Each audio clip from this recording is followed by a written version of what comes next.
How great would it be to get up close and personal with the beauty industry heroes we love and admire, and to ask them, how did you learn to do what you do?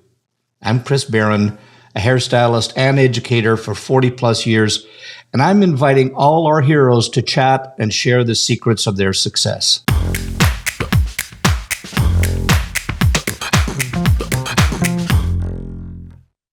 Welcome to Headcases, and today's guest, after a 5-year stint in the Army, focused on becoming a creative force in the hair industry. She is a former creative director for Pureology, a global educator and brand ambassador for BaBylissPRO, and at New York Fashion Week, she has brought her vision to the runway for over 70 designers.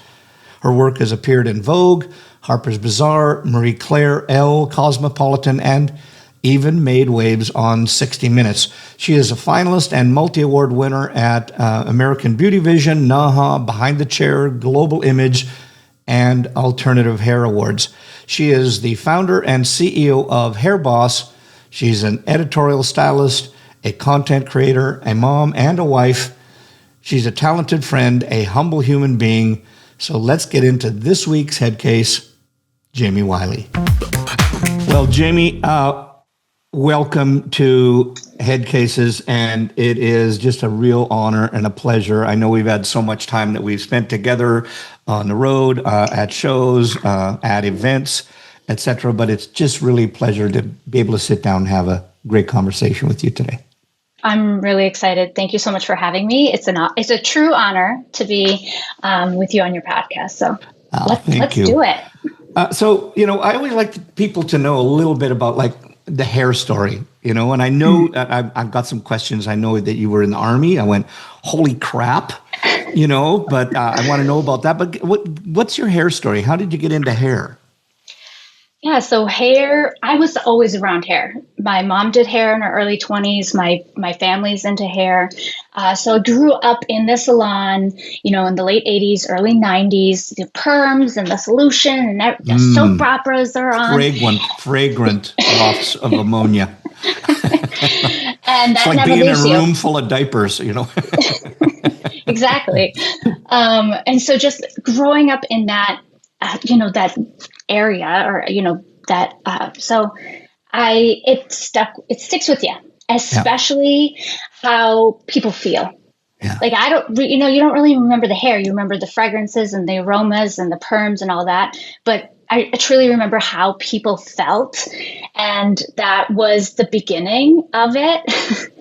I think it kind of shocks people when I joined the Army, and they're like, "Whoa, you were going to do hair. What are you doing?" But yeah, that's like the beginning of it all when I fell in love. And why? But so what prompted the Army? I say this, and I don't really know if it has to be. It has to be the reason. I'm going to date myself. So when I was in kindergarten, it was during Desert Storm, and we had a soldier that came in and he talked to us, and I will never forget him and his story and his uniform and just his duty to service, to serve. And so I was like, after that, I was 5. I was like, I'm going to be in the Army. And my whole family was like, ha, ha, ha, ha, sure. And I was like, I am. So just be ready. And my family it was hard. It was really hard for them. They didn't want me to go. So try college. I was like, okay, I'll go. So I went for 1 semester, and I was like, this is great. I want to be in the Army. So I enlisted after my first semester of college. So I'm trying to go back to, there had to be something really poignant that soldier said to you that really hit. And was it the line duty to serve? What was the real emotional connection that you had with that guy? It was, for one, the uniform. The uniform, and just his poise and how he presented himself. And I don't remember the exact words, but it was definitely, I get to serve my country. I get to. It wasn't I have to. It was I chose this. I raised my hand and I get to. And it was just that the whole aura of him really, I was like, oh, I love that. And Yeah. it kind of moves into like hair too. Like we serve people behind the chair. We serve Yeah. hair, we serve each other. It kind of all intertwines together. Yeah. And it's really interesting because I wrote that down when you said it, the duty to serve. And there is such a parallel in there. And so tell me how, I don't know if the operative word is duty. And my son is producing the show, and so you can't take the 12-year-old out of any male. So as soon as I said duty, I know he's snickering right now. So I'll say it, duty, your duty to serve. And what's your feeling on the industry right now when it there's a difference between serving just from want, need, or expectation versus the emotional charge that it's my duty to serve you as the client. How does that is there something in there that resonates with you? Yeah, I feel like it's a feeling. It comes back to how do you make people feel? And I think ultimately, like, that's how I've moved from behind the chair to editorial to, working with brands and things like that. How do you make people feel at the end of the day? The hair, sometimes people don't even remember the hair. They Right. remember how they felt. Yeah. And I think that's why I remembered how I felt and how the clients leaving the salon in the 80s and the 90s, how they felt. I don't remember the hair. Yeah. I just remembered how they felt. And so the feeling, I think it's not a trend. It will always be there. And I feel like that us as hairdressers, I think we make people feel beautiful on the inside and the outside. So Yeah. the feeling. So I want to just jump back a little bit to your hair story, because you just said something interesting there about why you transitioned to hair. I mean, we get the backstory. We understand how there's a hook in there. We share a commonality in that. As I say, this is funny. So many people that I talk to, there was a hook with hair beforehand, and mine was the same. My mother was a hairdresser. However, what was the thing you got? Okay, you came out of the army, you got into hair. What kept you from wanting to be? I'm going to put that into a better question. What was it that sparked you that you just didn't want to be and I'm going to say the word average hairdresser, normal hairdresser, with all due kindness and respect, because that's what's out there. But there was something that was in there that made you want to jump or go a step further or do whatever. What was that? What happened to you along the journey? Yeah. So I was in the army and I loved it. I was good at it. I can say that about myself. Tell me a little bit I want to know in a minute about that. You're saying so many things that are resonating with me, because those of us being Canadian, if you went to the army, it was like you went to like Vernon and then you washed canoes. It was. Yeah, no, it was really fun. I got to drive tanks and Wow. shoot some really amazing, really big, guns and grenades and things like that. So I really enjoyed it. I really liked it. You find in those early years of 18, 19, 20, you're figuring it out. You're like, Yeah. and I was still figuring it out, and I knew I wanted to travel and meet people and have different experiences. And also I didn't want to pay for school. It was like, yeah, I'm going to go to school, but I don't want to pay for it. So Got it. I joined. I loved it. It was also right after 9/11. So that, again, that word service comes to mind, even more so, that pull to serve. And I met my husband in the army, and I outranked him. Do you still throw that in his face? I definitely do. He's still active duty. He's getting ready to retire, but I still throw that. I was like, if I stayed in, I would definitely be higher ranking than you. But no, it was amazing, but I wasn't passionate about it. I wasn't I got up and I did it and it was fun and it was cool. But there were days where I was like, is this it? Is this it? Yeah. And I wasn't truly passionate about it. And when I was coming up on re-enlisting, and this is the fork in the road for, my journey and my hair story, my mom, who was my best friend, and I could get really emotional talking about it, but she was my best friend. She passed away unexpectedly. And that changes you. Yeah. I mean, to the core. Anytime somebody close to you passes. And I had never experienced death.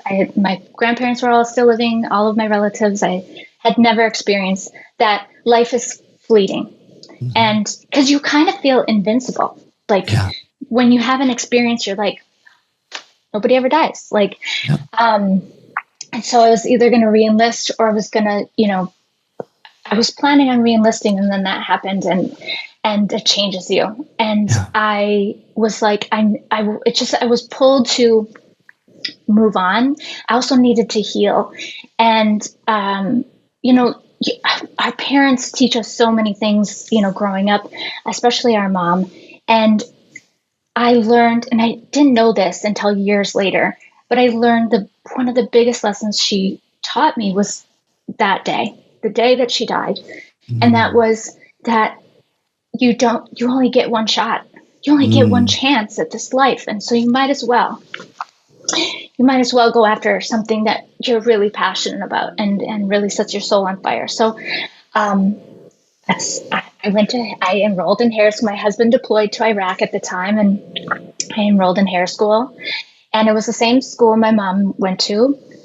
And they ask you on the first day, why are you here? Like, they want to know, like, what's your why? And I said, like, I'm 23, 24 at the time. I'm amongst 18, younger. I had a baby. And I said, my mom just passed, and I need to heal, and I feel closer to her when I do hair. And they asked me, like, oh, who was your mom? She went to school here. And I was like, yeah, in 79. And they said, and my lead instructor was like, I went to school with your mom. I knew your mom. So that was like a universe being like, you're in the right place at the right time. Yeah. And I think too, like, it was my second career. I had this, like, big thing on my shoulder. I'm trying to, like, grieve and process, and also kind of like navigate into hair. And so, quote unquote, I knew I wanted to run instead of crawl, and it's okay to crawl sometimes, and I still do. But I knew I was like, I'm going to do hair behind the chair, and I see these editorials, and I don't know how I'm going to do it, but I was really drawn into all of those avenues. So that was a vision right from the beginning. It wasn't something that migrated into your brain. Yeah. I want to just touch on, and I may have talked about this on a couple of other podcasts that we've done, but because the reality is the more that I talk to all industry leaders like yourself, that the more I talk to them, the more we share so many common things, like losing a parent and losing someone in your life, a partner or whatever. Yeah. And I could see and feel and hear the emotion in you when you were talking about it. And I don't remember who told me this story, but I thought it was so profound, because I remember having losing people in my life, and people said, well, time will heal all grief, and it'll heal. And then somebody said to me that was a pile of El Toro caca. And they put it to me this way. They said that if you can imagine grief, like, and because the grief is obviously in our minds, in our bodies, and our souls, and our hearts that we have when we lose someone.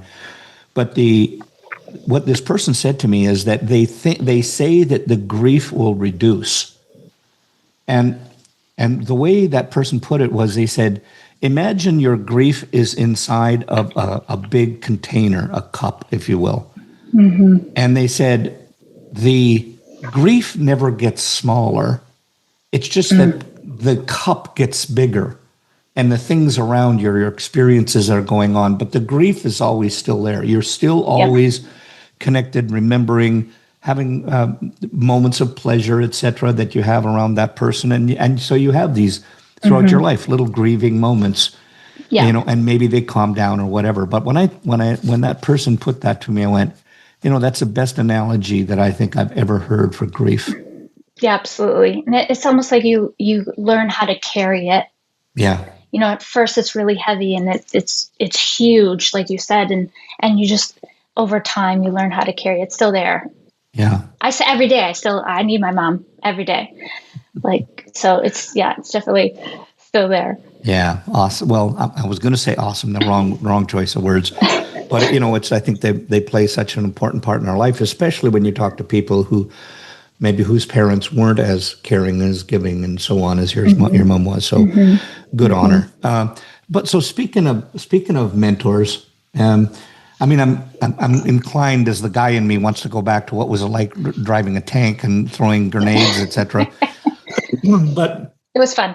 Yeah, but because I take it that your mom was not only somebody you really looked up to, but a mentor of yours. Who've been other mentors in your life that help you to carry on that passion that you have? Yeah, I've been really grateful to have, quite a few. One of the first salons I worked at, Renee Bertucci, she was the salon manager, incredible, skilled hairdresser, cutter, and she took me, a whole bunch of us under her wing, and because of her, there was 3 or 4 of us that ended up working for brands as educators. So we had a whole salon of educators because of her. So she really drove the importance of foundations. And when you're young, you're like, oh, it'll be fine. You'll figure it out. I really learned from her foundations, and then right away moved into Pureology, and I met Ruth Roche and Wendy Boulanger right away, and it's just like, it's almost like they're celebrity, like it's like their aura and the celebrityness of them. It's like you're just awestruck every time they touch hair. It's like a movie you don't want to ever end. Like you could watch them do hair forever and ever. So I was so grateful to be able to learn from them, grow with them for many, many years. You, Chris Baran, Sam Villa. There's so many people at Raykin that I've trained with and things like that. So along the way, there was different people for different, little parts of my journey. And just every single piece fits into a puzzle. So I think that's one of the biggest things that now, as a mentor, I encourage people to encourage young stylists and older stylists to find somebody that you resonate with and tag along. Because it's interesting, is it, that as mentors, excuse me, I find it really interesting. Even that term mentor, I think, is so misunderstood in our industry. And because I can remember having a conversation with somebody, the difference between a coach, a mentor, and an idol. Because I always used to say Trevor Sorby was my mentor. Trevor Sorby at that time didn't even know who the heck I was, and I think mentor has to be somebody that physically touches you. Let me phrase that in PC, that emotionally touches and connects with you, helps you, guides you, gave you advice, whether you paid for it or not. I have mentors that I pay for, and I have mentors that have really helped me along just by 1 or 2 words that they say. I have idols that like Trevor Sorby, God rest his soul, and may you rest in peace, buddy, and Anthony Muscolo, and other people of that like, that said something to me on stage when I was in the audience. They were on stage, said something, and it tweaked in my brain, and it helped me to want to grow, and it helped me want to get past the setbacks that you have. Because I think that there's, I always like, there's that flip that I like to think about. You stepped in front of Ruth or in Wendy or whomever, and you were instantly filled with awe. And we tend to forget, as hair heroes, people that have affected our industry and so on in a good way, that we affect people like that. And even to some point, I mean, I've been around people where I'm a very private person on my own, but, on stage I can have fun and be gregarious, etc. Because I think that was me, wanting to be a comedian that I never was. But I think that we forget that sometimes we can intimidate people too, and that they look up at us as a mentor, and so they're so careful in the words that we have to use. Give me a little insight on how you feel about that switch, that now you, who stood in awe of other people, now have people that are in your audience and are in awe of you and your talent. Yeah, I 100% agree. I remember being afraid to even speak to Ruth and Wendy when I first got on the team, because I was just like, oh, like you feel so small. But the more you learn and the more you grow, and it's almost like you're like, I'm ready to step behind the curtain. I'm ready to learn and grow in that arena as an educator, as a stylist, behind the chair. So you find out more and you kind of peek behind the curtain. You're like, do I belong here? I don't know, but I'm going to try it out. And that gives you the courage. And so the more, I guess, I don't even know like when it flipped for me, probably when I was teaching. Because there's nothing more humbling than looking at where you are right now and saying, I want to be there where they are, but this is where I am. And I acknowledge it and say, okay, this is what I got to do to move, to get there. There's truly, I remember taking videos over and over for Coach Chris, for Pureology, for Johnny Stellato, and sending them in and just like holding your breath, and you're like, oh my God, somebody else is going to watch me speak. And that it's never comfortable, until it is. Yeah. There was I had a mentor once tell me, you want to get to a point where you can chew gum and jump rope and smoke a cigarette at the same time. And I never forgot that. I was like, okay, if you can do all that, you can, that's kind of probably when it started to switch, and really it's just doing. Yeah. Like you have to put yourself in that uncomfortable zone. And then the more you do it, repetition, the more you do it, the easier it gets.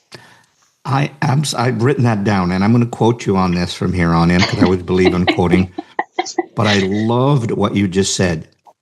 And it has to do with what most people in our life, it's about. And you said, it's never comfortable until it is.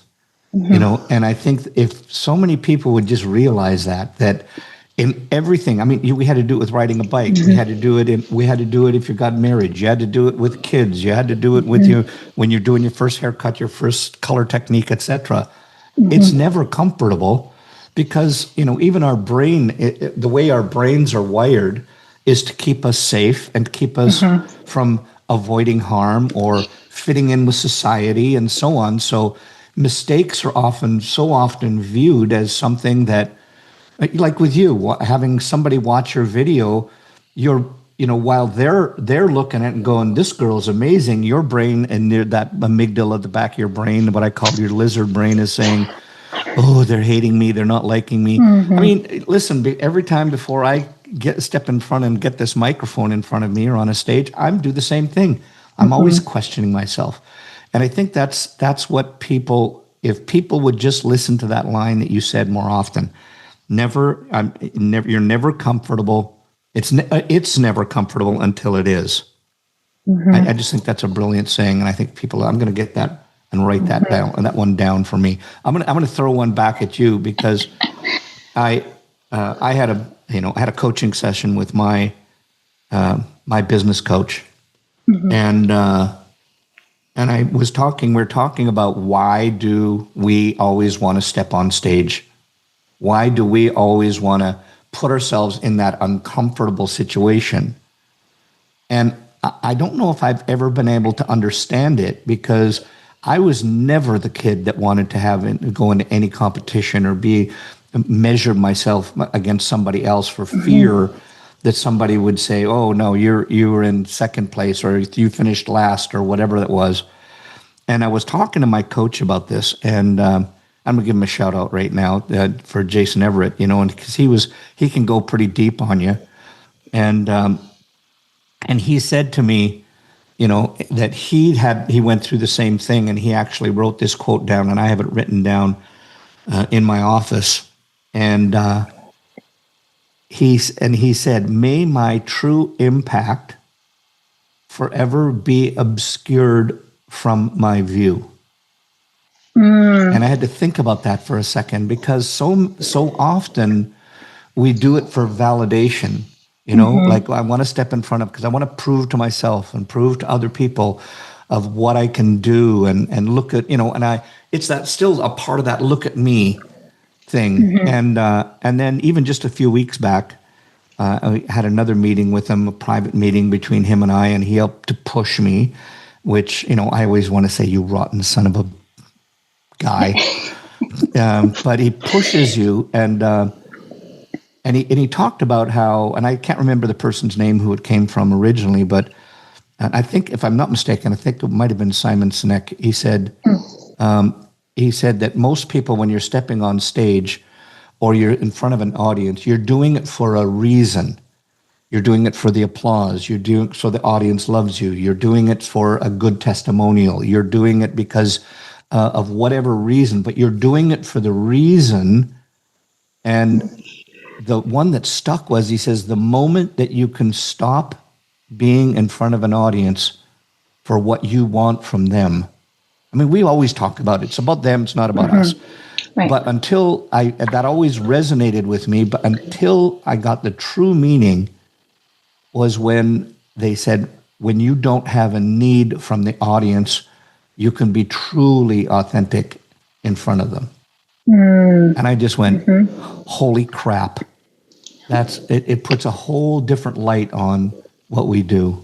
It really does, because, you have the, you have the brand's message or why you're there on the stage. And I totally resonate with that, because I was always so nervous that I wasn't going to hit the marks, that I couldn't be authentically myself for a really long time. It took years and years of practice and things like that, but 100% resonate with that. Because now I am authentically myself, and I can hit all of the marks that they want you to hit. But truly, and I don't know if it was you or if it was Sam that said, when I really aha for me was when you said, it's none of your business what they think about you. And oh God, because I'm the same as you, Chris. I'm a hermit. I like to be at home with my kids, and I'm actually a really big introvert. So when I'm out and about and people see me, that's, not who I really am on the inside. But I am like that, right? Because of, getting these messages across and things like that. But, and at the beginning, it was, what do they think about me? I hope I did okay. Because you have that such need to serve, make sure that, it's worth it. Somebody comes and sits in your class for an hour or all day or days or whatever it is, they travel there. You just want to make it worth it for them. And so it's that line between you have that nervousness of, I want to make sure that they get the value from this. And then also hitting all those points. So it truly is once you're I don't care if they like me. I want them to take something home with them. Yeah. And I want to, this is a question I had posed for you, because for those people listening, I just said to you at the beginning, I write down all these questions that I have, and half the time I never get to them, but you hit on this, and I want to dig a little deeper on that, is because you talked about that now you're truly authentic with yourself. But for other people that are out there that and being what makes you, Jamie, is different than what makes Sally or Chris when we're on stage. But what was the switch that you think that really happened? And I know you talked about it's none of their business, but to what they think of you and so on. But what do you think makes you? What makes you so strong and so powerful when you're on? Oh, let me rephrase that. What makes your message and your education so powerful when you step on stage? Training. I will say training. It's just it goes back to, jumping rope and chewing gum and smoking a cigarette at the same time. You can't get to that level. First, you got to I'm just trying to jump the rope. Like I'm just trying to, just so it's that comfortability of repetition of doing it over and over and over again. And then you can add to it. Then you can add over here. And so it goes back to just training, get education, take as many things in the industry and outside. I think there's so many amazing, useful tools and classes for us outside of the industry as well. And just layer. And once you get to a point where you're like, I feel really great, then it's got to, challenge yourself some more. And that kind of comes down to like, competitions and things like that. I always wanted to do that, but I was scared. I was so scared. And it's almost like there's no playbook for it. Like, how do you get started? Where's the team that you're going to work with? Like, you don't really know. So it's a decision. Like it's not like one day, like you're not ready. And then the next day you're ready. It's deciding. I'm deciding to do this.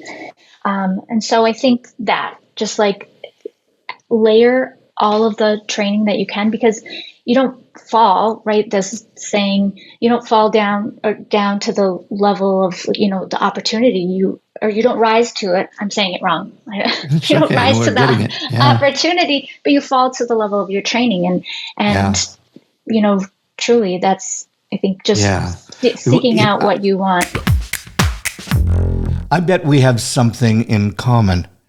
I have this love-hate relationship. I hate paying for something that I'm not using. I hate working in a small, cramped box. Yet, I love working in a cool salon that impresses my clients, and I love the culture and synergy of a team while enjoying the freedom of being my own boss. You too? What if all that was available to you at the salon you rent from? Meet Artist on Go, a game-changing way to rent salon space. With Artist on Go, you only pay for the time you're behind the chair. You can choose a salon that fits your vibe, location, and amenities. With Artist on Go, you're a part of a stylist community, not hustling alone. Plus, you get to enjoy perks like clean towels and back bar supplies. Check out Artist on Go, built for stylists serious about their clients and growing their brand without the hassles of managing a space. Here's the kicker. You can save more than 50% on your rent. To find out more, go to bit.ly/artistongocb. That's bit.ly/artistongocb. I always, it's somebody I can't remember who said this, but they said you always rise up to your level of incompetence. And I think that if people just really thought about that for a second and said, if I don't know, it's one thing if you don't know that you don't know, but it's another thing when you know you don't know and then don't do anything about it. You're constantly going to be living in your level of incompetence. Yeah. And that's where that, again, we're flipping back to your brain, your mindset when it says, okay, good. I'm so afraid that somebody else is going to judge me. I was having a conversation just this week at some point, and I was fortunate enough to go and do a class at one of the schools that we own, and we did it on wig making, and one of the students said, I'm always so afraid to enter a competition, and I said, well, what are you afraid of? And he said, well, if I enter and I don't place or being a finalist, then people will know and they'll think I'm a failure. And I went, well, there's a really easy fix to that. And they said, well, what is it? And I said, don't tell anybody you entered. Just enter. Don't tell anybody you entered. You make finalists and brag the hell out of it. But if you didn't, just don't tell anybody up front. You know. And then if you do enter it and you do brag about it, which you should, because that takes a certain set of, I'll just say, cojones, metaphorically, to do that and put yourself open to being judged by your peers. And the thing that people forget about it, they focus only on the competition, not on their notoriety. And I think notoriety is supposed to be a bad word, but I'm going to say it, use it positively here. of becoming famous, getting your name out there, is that sometimes I always laugh because when people talk about NAHA and winning, and I think if you win once, then people think that you win every time. But I always say I'm the Susan Lucci of NAHA. I've lost 1,000 times more than I've ever won. But the point is this: the photos that I created out of it gave me that notoriety, because people didn't remember, didn't know, didn't give a rat's bottom of whether I won whatever blue rinse competition that I was in. But what they did notice is in a magazine that it pumped up your credibility because they saw your work. So I think that's 100%. Really, really interesting. And I want to throw that back to you as a content creator that you are. What has that done for your career? Has it helped you? Has it hindered? How has that helped you, hindered you? Absolutely. I have a love-hate relationship with social media. I love it because it has given me so many opportunities, but I also, it's another entity of us, an extension of who we are as hairdressers. And it's a lot. I have 3 kids. So the content creation portion, it's like a job, you have to be consistent with it. But yeah, absolutely. I remember, so I'm an Army wife and move every 3 to 4 years. And we were moving from Minnesota to Massachusetts. And this was the time where I was like really up and coming as an educator. And I was nervous because I was like, I'm rebuilding my clientele behind the chair, and I'm rebuilding the salons that I serve, and I'm going to be in a new area. And at this time I was regional, right? In the few states. And my education manager at the time said, this was when social media was just like, Instagram was just starting. She's like, you got to get online. You got to get online. And I was like, ugh. Yeah. I don't want to, I was very hesitant. She was like, I promise it will pay off. And so that was another uncomfortable thing that I was like, I don't know how to do this. I don't want to show my face.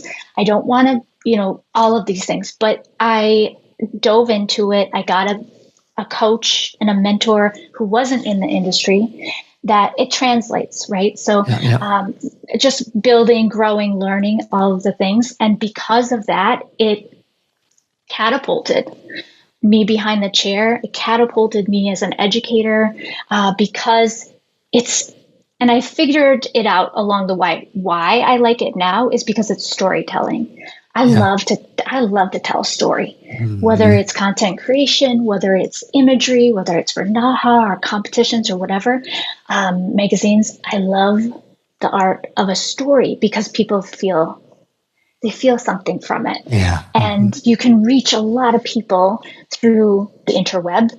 And so, 100%. I wouldn't be where I am today if I didn't have social media and content creating.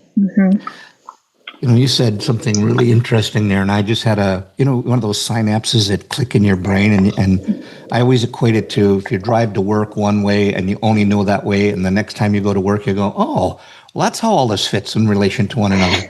And you said something about Instagram, and you said when it just started, and it kind of tweaked me on to AI right now, because there's this school of thought that is saying, oh, AI, ooh, scary. And yeah, internet was scary. Instagram was scary when it started off. And I think this is a whole new level of something. I'm not going to label it as scary.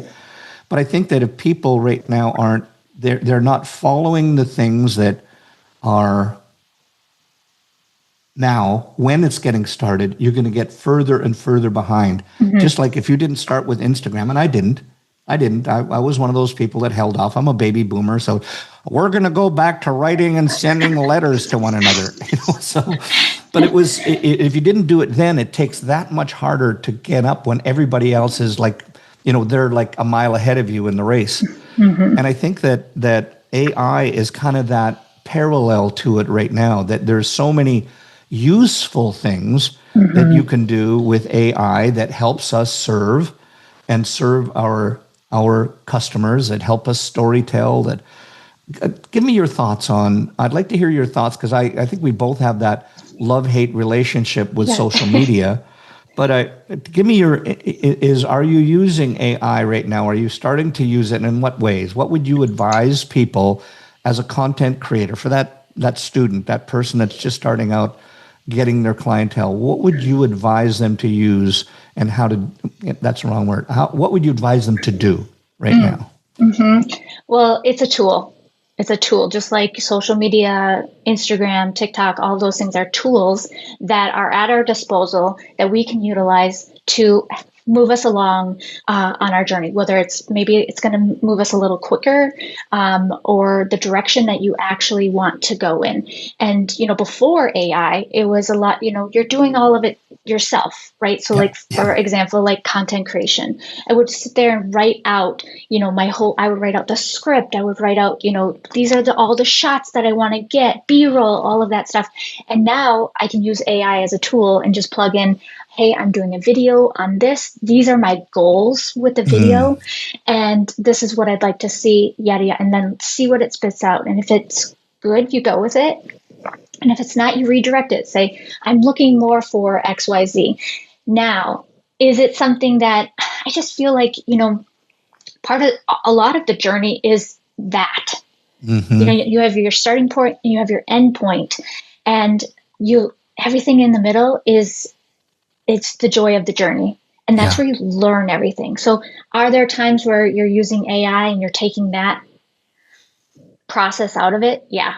So it's kind of like you got to know when to be like, I'm not going to use AI right now and I have to go through it.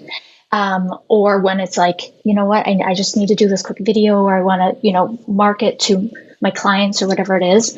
It's a tool. And I think, touching your toes in it at least.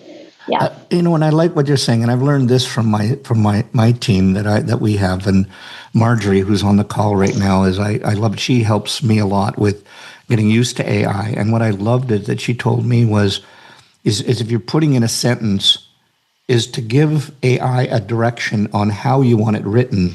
Like, do I want this written so a 7-year-old can understand it? Do I want a whimsical? Do I want to have some fun with it? Do I want it very serious? And it'll help you for it. And I can remember all the times that, I'll give you, for instance, we were putting a brochure together and I just wrote some script. And again, other people have told me, just do the stupidest version that you can possibly think of. Don't try to make it perfect. Put it into AI and then tell it to smarten it up for you, for lack of a better term. And I think all of those things are so beneficial for us right now because it just saves us time. And it's the time creation that, or let me rephrase that, the time saved in what we do that allows us to do the things that we do really well. And because I always have this thing, if I don't like doing it, I'd sooner pay for somebody to do it than I would for me having to do it. And if that means I can cut down on my time and stick it into AI and have them make me sound almost intelligent, then I'll do that too. Perfect. That's perfect. Yeah. And the thing about AI too is it learns you. It learns your style and it learns your voice and your point of view. And so the more you use it, the more it is you. You're just using it as a tool. Yeah. When people see you on stage and they get off stage and they want to talk to you and they want to know about your experiences, etc. But they don't see any of the crap that we had to go through, in our journey. So glamorous. Yes. What, has there been setbacks for you on the road? Has there been rough patches? And I always think about mine and the way, and I actually did this on one where I was so bummed out that I just crawled into bed and I went into fetal position. I imagined myself with my thumb in my mouth, but I didn't. But I remember my wubby wrapped around my head and so on. That was the only way I could get through it. But has there been rough patches in your life? And can you, just so we can grasp that some of the stuff that we had to go through, has there been hard patches in your life, in your career, and where you are now and and it took to get there? Absolutely. A lot. There's been a lot. I'm just one that I don't always share that and now thinking about probably should, because it's more relatable, right? Yeah. But absolutely 100%, a lot of rough patches. And I don't want to say like in a negative way, because oftentimes you have to go through peaks and valleys. Yeah. In order to be up here, you have to be down here. And that's the beautiful part of the journey. And so it's not negative at all. But absolutely, like growth is hard. Growing, standing outside of your comfort zone is absolutely one of the hardest things. But if you can show up and keep doing it, I don't know, it feels just so nice.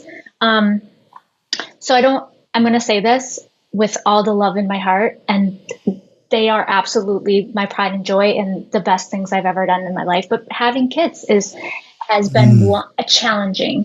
To be an educator on the road, that was, education is my full-time job. And then, being behind the chair was my part-time job. And so, but I'm a full-time mom, right? So I had 2 out of 3 of my kids in this industry. And so just even being a new mom and teaching classes, and like, you're on maternity leave, but you're not really. And so they weren't ever a setback, but watching other people, who I came up with, they're continuing on while I'm being a mom, and which is my choice. Like and now, so I think that, and one of them, and I think too, why I'm so into storytelling, because it's non-verbal. Like, you don't need to talk. You see an image and it really resonates with you. It makes you feel something. There's no talking involved, and I really resonate with that, because my oldest son is non-speaking autistic, and we communicate without talking all the time. He knows a few words here and there, but just those kinds of setbacks. It's not a setback. It's just a part of the journey. So and it gives you perspective too, right? So like, how do people communicate and understand without speaking?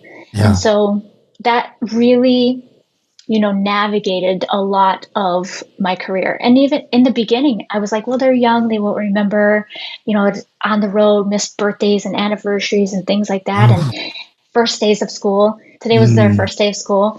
And I was here for it, which makes my heart so big. Because in the past, I've been on the road. I've been gone. Yeah. You miss it. And then, in the moment, you're like, it's not going to be that big of a deal, but it compounds, and it does over time. So I would say, having kids has been the joy, absolute privilege of my life. And I know they are going to be my greatest pieces of work. So that just motherhood, just being a mom in moving forward in this career, it's not easy, but because then you have that like guilt of like, I need to be there, but also I want to be here. Mm-hmm. Yeah, I think we probably have the same therapist on some of that stuff.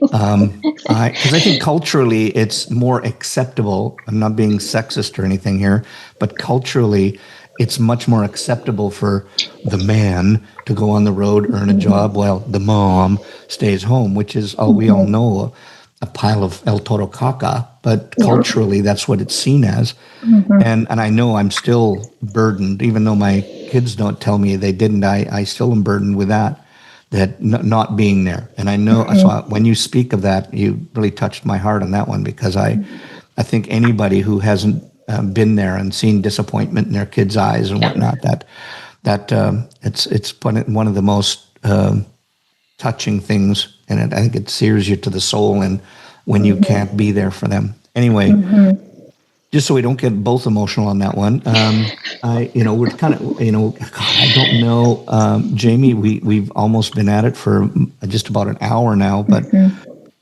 one thing I want to touch on before we kind of start wrapping this all up is just I loved when you said I have this love-hate relationship with social media, and I want to take about what we do that's necessary for our job and necessary for every student hairdresser to be social in their work and putting their work out there so it advertises for them.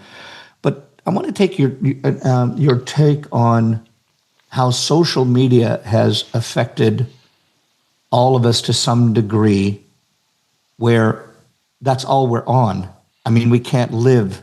I remember taking a class, whatever, 10, 15 years ago, people talking about social media, and my timing might be wrong on that, but they said, if you're not on social media, you're going to get left behind.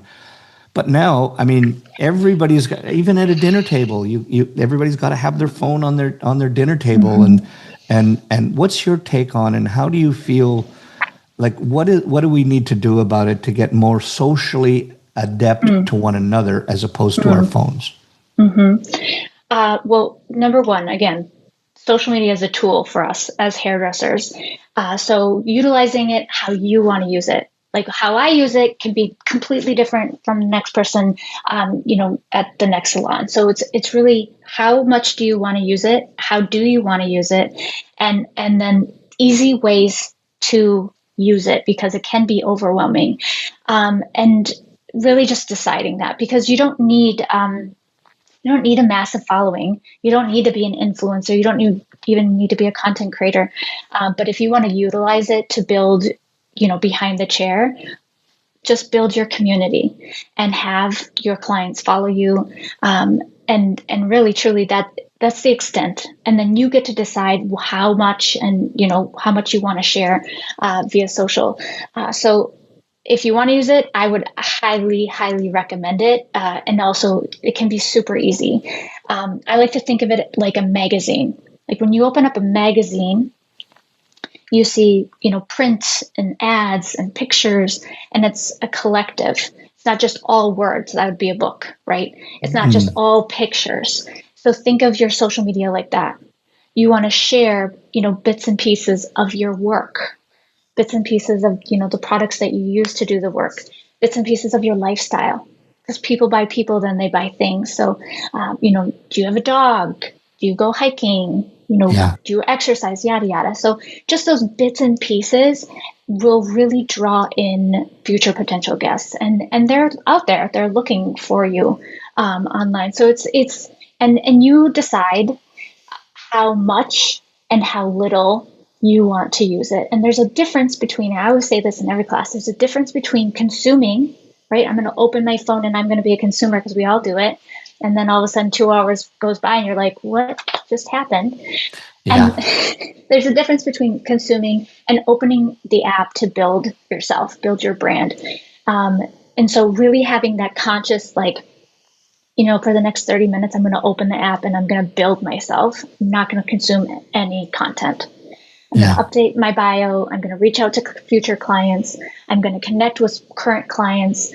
I'm going to, shoot somebody a DM, shoot me a DM. The people who DM me and ask for things, I always say yes, or let's plan something, because you have to have a lot of courage to do that, number one. But just get on there, just do it, and you get to decide how much of it. So I don't know if that answered your question, but I tried. No, I know that. And here's, you've got, and how old are your kids now? How old are your kids? They're 17, 15, and 11. Wow. That's awesome. When did they start, and this is, I don't want to throw a curve on this or anything, but I saw an interesting article just on TV the other day. And it was where there's this whole group of women that are getting together and they're saying, and I don't remember the age, but they're saying that our kids are not allowed to have phones before they're, I don't know what it was, 7, 11, 12, 54, whatever it was. But, what their point is that they found that when their kids didn't have a phone on them all the time, they were, number one, playing outside. They were having more interactivity. They were more socially aware of other people around them. They had better connections with their friends. And I don't know if you saw that. What's your take on that? How do you feel about that? It's that's just something that I got allowed me to get off my chest. I don't know. No, there's a huge difference. From my older kids that use their phones, and from my younger one that doesn't have a phone yet. Huge difference from the way they communicate and things, and just being present, right? Being present truly in the moment. We started out when the two older ones were getting, in that like, oh, I want a phone, and oh, so-and-so has a phone. We got a landline. We had the cord. It was in the main living area. And we're like, this is your phone. Give your friends this number. They want to call you. Great. So we did start out with a landline. And that was really helpful because then we could like hold off a little extra long. All of the friends had phones and they still didn't have phones, but they're like, well, you can talk to them here on the telephone. So absolutely. There's a huge difference. And also in attitude. Just, I feel like the more, because they've signed we have contracts with them that they have to sign in order to use, a cell phone and things like that. And it's like the time limits and yada, yada. And we always remember of your contract. Contract says the phones, we're done with the phone now for today. But there's a big difference in their attitude and just how they are present when they don't have phones. And when they do have, they can be, it is very interesting. It is, and it's a slippery slope. And I think that I don't know how I believe about regulation, etc. But I think that pretty soon society, we're going to have to regulate how we use that. When I say we, meaning ourselves personally, just like you did. And I love the fact that you have a contract with your kids saying, here's how we're going to use it. This is what you agree. If you're going to get a phone, this is how we're going to use it. And even like one of my dear friends, Chris Moody, talks about how kids can use that as a bullying tool by ghosting people and so on. So, even getting them to, in your contract, that this is the way you're going to behave with your friends on it, etc. So we have some social norms built around that. And maybe that's just this old gray-haired baby boomer talking about stuff like that. But next thing I'm going to be going, get off my lawn. But I think we've got to sort of do something about starting to police the way that our kids are learning, and so that they can become more and better human beings than just passive aggressive people sitting on a phone all day long. So, right. Absolutely. Well, Jamie, I just, in a word, like I said, I don't know where time goes when I chat with you, but this has been so much fun, so informative. But I want to throw to our rapid fire stuff that we have. Okay. I want to throw out to you right now. And so, Chris, before we get to that, can I tell you a story? Yeah, by all means. I want means. to tell you a short story before we get there. I will never forget I worked with you many times on the road, shows and things like that. And there was one time we were doing a video shoot, and we did it at your apartment in New York City. I don't know if you remember this. I was a young baby educator, baby stylist. We did it in our living room. Yep. But to give it context to everybody, this living room would have been about, in a New York apartment, we had a big living room compared to others, but this would have been about maybe 15 feet wide, maxed out, and then about 20 feet long, because that was the width, 25 feet was the width of the building. Yep. Yeah.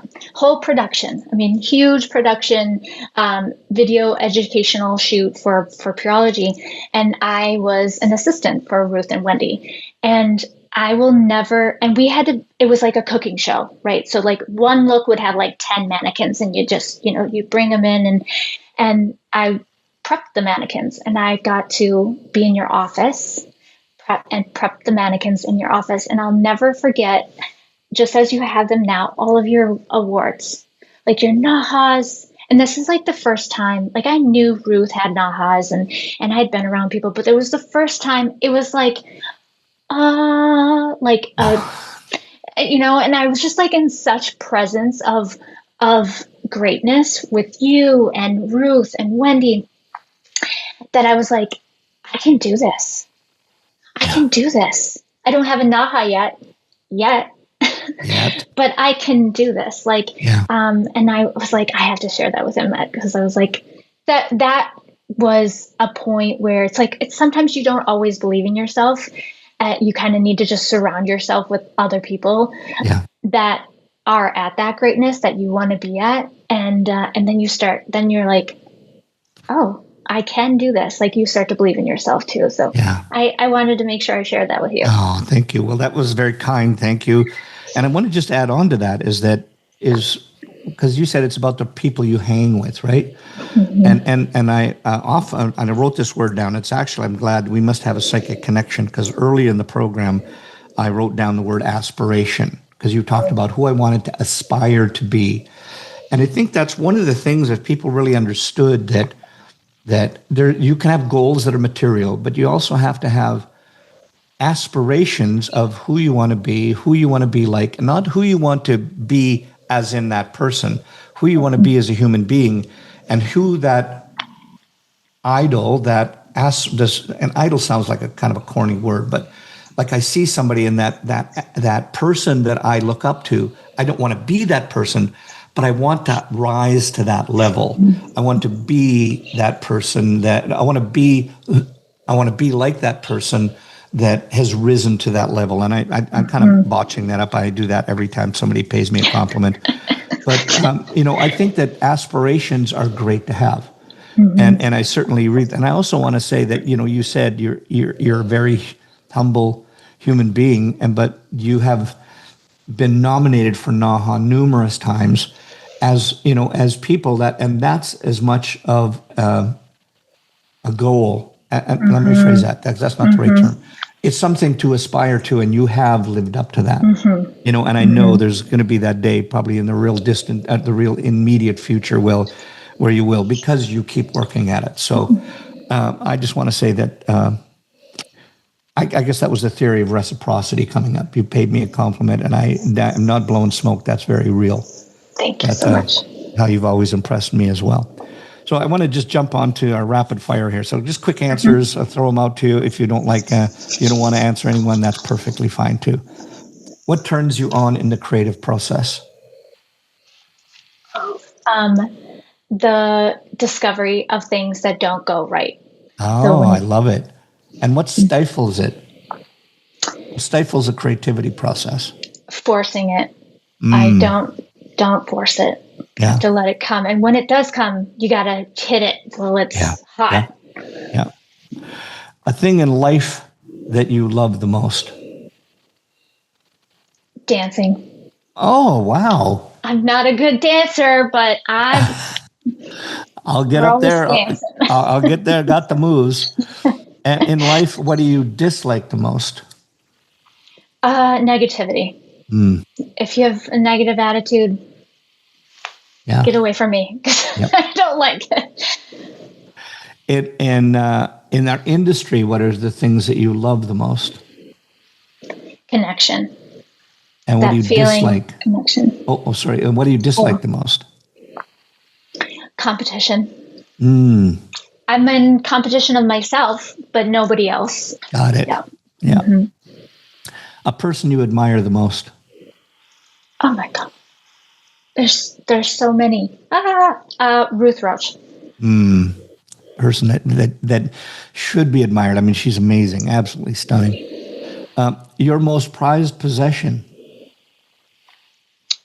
My kids.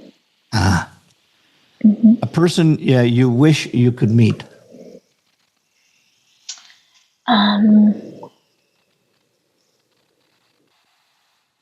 Probably Trevor Sorby, because y'all talk about, I feel like I know him through you all, but Trevor Sorby. Yeah. He's brilliant mind. Something that people don't know about you. You might have given that away already, but what's something people don't know about you? I have a motorcycle license. I used to have a motorcycle. Yeah. If you had a month off, no restrictions, where would you go? What would you do? I love to travel. So probably, and I've been all over the world. I've lived in Germany, but I would probably go, I haven't been like west, like Yosemite and, Montana and Wyoming. So west. Love it. Something that terrifies you? Passing away at a young age and leaving my kids. Yeah.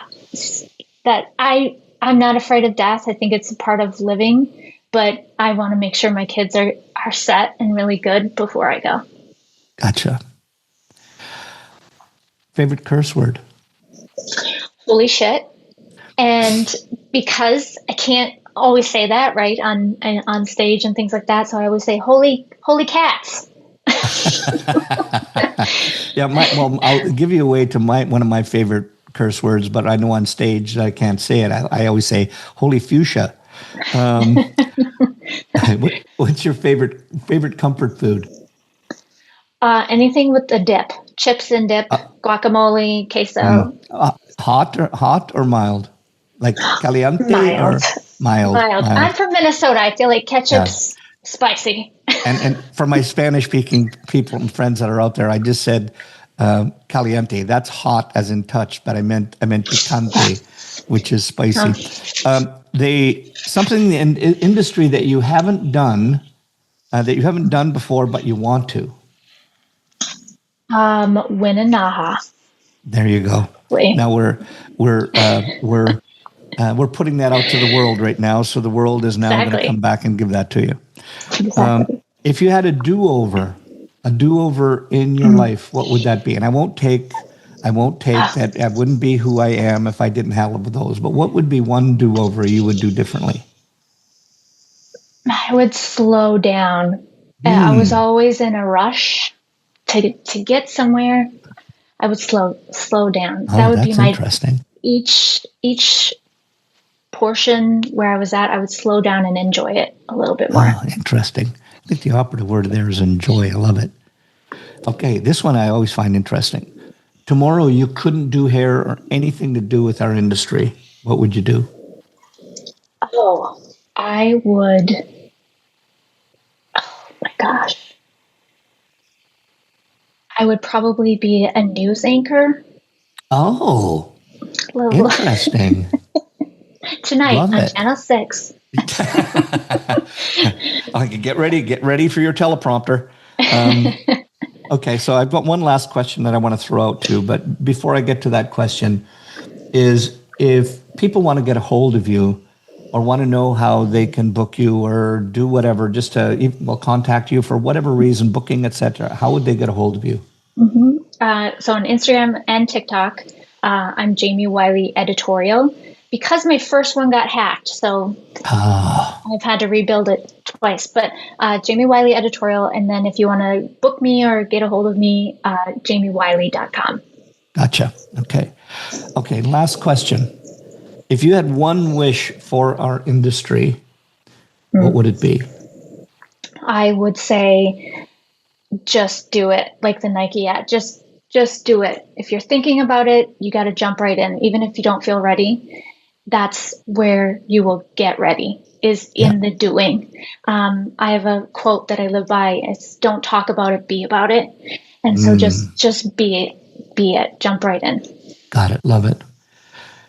Jamie, I don't know. This is probably one of the fastest hours that I've ever gone through in my life. But I just want to say from the bottom of my heart, it's always good talking with you, always good hanging out with you. I love working with you, and you are a talent, and you're a creative force in our industry. And I just want to say thank you for taking time out of your busy life to be a part of Headcases. So thank you. Thank you so much for having me. Pleasure. Thanks again for watching this episode. And if you liked what you heard, remember to smash that like or follow button, depending on your preferred platform. And make sure to share it with anyone you know that might be a fellow Headcase. Headcases is produced by Cut Action Media, with Marjorie Phillips doing the planning parts, Lee Baran on the video bits, and Adrian Taverner mixing the audio jazz.